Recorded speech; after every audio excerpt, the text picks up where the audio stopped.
Pekan ini giliran SMP Negeri 20 Makassar yang dikunjungi oleh tim program Fajar Goes to School dalam rangka mengajak seluruh pelajar yang ada di Makassar untuk meningkatkan minat baca.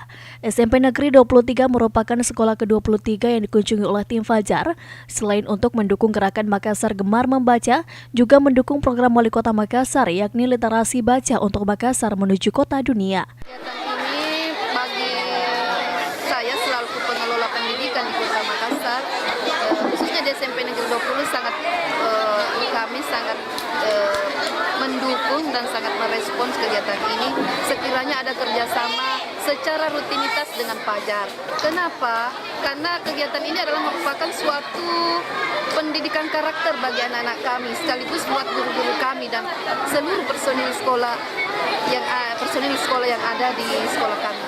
Melalui kegiatan Roadshow Fajar, maka para siswa maupun guru di SMP Negeri 20 Makassar mengaku sangat senang karena mendapat perhatian.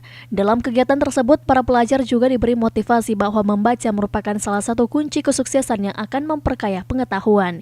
Irfan P. Putra, Fajar TV.